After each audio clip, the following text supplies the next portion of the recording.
Thank you. It is great to be back in the Rio Grande Valley. South Texas is an extraordinary place. And South Texas is paying the price for the disaster of the open borders under the Biden administration. For the past decade, John Cornyn and I have repeatedly brought our colleagues from the Senate down to South Texas to the Rio Grande Valley to see firsthand what's happening. Because you cannot understand what is unfolding, particularly over these last 3 years, without seeing it with your own eyes. On this trip, we came down with 5 senators all together. We started the trip by going to the Border Patrol station and joining their midnight muster. And we took the opportunity to stand in front of the men and women of this sector in the Border Patrol and say thank you. Thank you for the heroes that risk their lives every day trying to keep this country safe. And I gotta say, for the men and women of the Border Patrol to have their job frustrated and made impossible by the political leadership of this administration, by Joe Biden and Kamala Harris and Alejandro Mayorkas, is utterly disgraceful. The men and women of the Border Patrol are frustrated. They're deeply frustrated because they risk their lives apprehending people only to turn around and see them let go over and over and over again. After that, we went out on midnight patrol with the agents.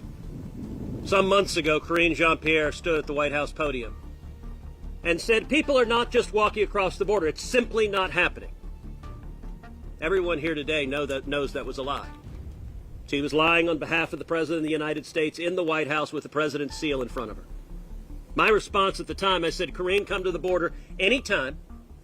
Come out with me, and I guarantee you within an hour, we will encounter a group. Well, last night, within the hour, we encountered a group. It's about 20 people. They had voluntarily turned themselves in, as many do in the Rio Grande Valley. They were predominantly women and children. And we spent about 40 minutes talking to that group.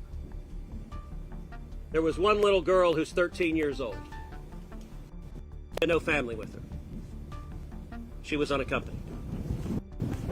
There was another little girl who was 16 years old. She had no family with her. There was a little boy who was 15 years old. He had no family with him. We asked them about the violence they'd faced on the travel over. The look in those kids' faces was horrifying. For me, the most disturbing part of the conversation was a little girl in the back of the group who was 10 years old.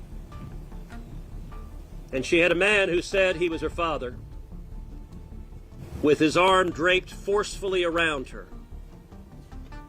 And it was obvious to anyone who's ever seen a father and daughter that these two were not related. At one point, when we asked about her mother, we saw her look to the man who was claiming to be her dad, wondering what's the answer supposed to be. During the Trump administration, they were regularly DNA testing kids who were with adult men. And upwards of 30% of them were not related to the adult men. One of the first things Joe Biden did was end the DNA testing. Because apparently Democrats don't care if that 10-year-old girl is related to the adult man that the cartel handed her over to. There was also a couple that we met from Moldova. A husband and wife and a little 2 or 3-year-old girl. The little girl was precious. But what these people had been through, the abuse that they had endured at the hands of human traffickers, you could see the pain on their faces. We asked the unaccompanied minors, where are you going to stay? And one after the other, they said, I'm going to stay with my tío, my uncle. Apparently, there are a lot of tíos in America. And yet the 13-year-old told us her tío didn't know she was coming.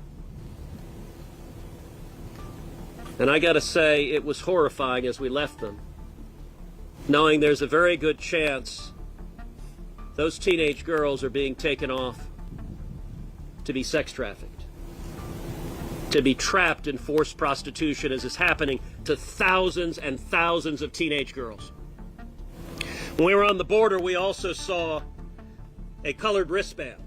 Some of you may remember I asked Alejandro Mayorkas about those colored wristbands, and he told us he had no idea what they are, which was truly stunning because almost every illegal immigrant wears one, and they're color-coded for how many thousands of dollars they owe the cartels. You can find them littering the grass by the Rio Grande River, and yet the man allegedly in charge of securing the border hasn't bothered to talk to the Border Patrol agents, hasn't bothered to go to the border and see the children being abused because of these open borders. This is a humanitarian crisis.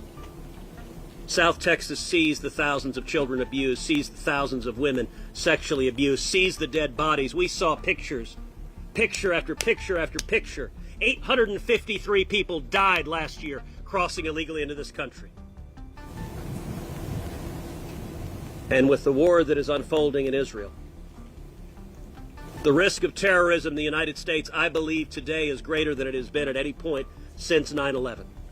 Border Patrol has sent written guidance to Border Patrol agents: be on guard for Hamas and Hezbollah seeking to enter the country and carry out the same atrocities they're carried out in Israel. I have a simple message for Joe Biden and Kamala Harris and every Democrat senator. Come to the border.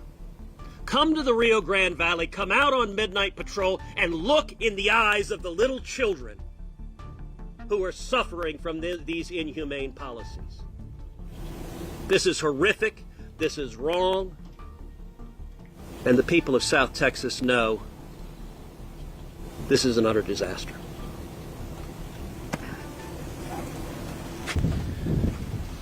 Look, the only way to alleviate the numbers is to end catch and release.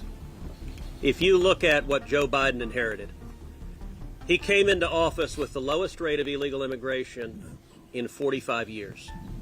Right now, one of the talking points of the White House is this problem can't be solved. That talking point simply is not correct. What caused this crisis was a decision that Joe Biden and Kamala Harris made literally the first week in office. They halted construction of the border wall. They reinstated catch and release. And they pulled out of the incredibly successful Remain in Mexico policy.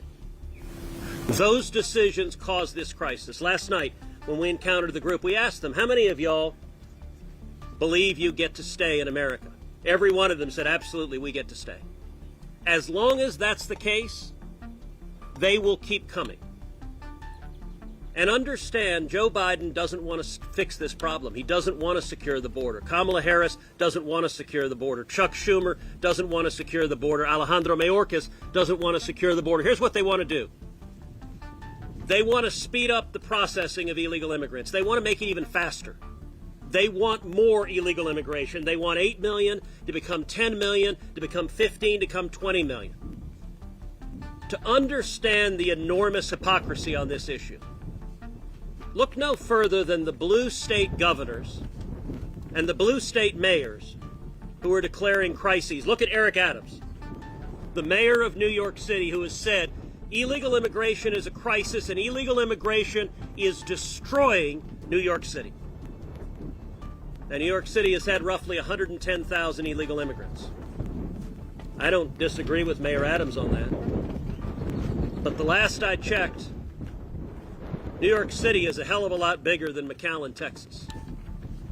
Just in the Rio Grande Valley sector, Border Patrol agents have detained over 1 million illegal immigrants in the last 2.5 years. If 110,000 is destroying a giant metropolis like New York, what about the devastation here in South Texas? Understand, this is deliberate. They're not trying to stop it. They want more of this. And I gotta say, the absolute lack of compassion from this administration. I asked Alejandro Mayorkas, I said last year, how many migrants died crossing illegally into this country? He said, I don't know, I have no idea. The answer is 853. But the Biden administration can't be bothered to worry about the body bags that are piling up. We've introduced lots of legislative steps that can all make a difference, but none of it will work. Zero will work. As long as you have a president of the United States who defies the law, who simply says, if you come to this country, we will let you go. That's what's caused this crisis. And I'll point out, by the way, Mayor Adams blames, quote, that madman in Texas, by which I'm pretty sure he meant Greg Abbott. Although I have to say I was offended he wasn't talking about me.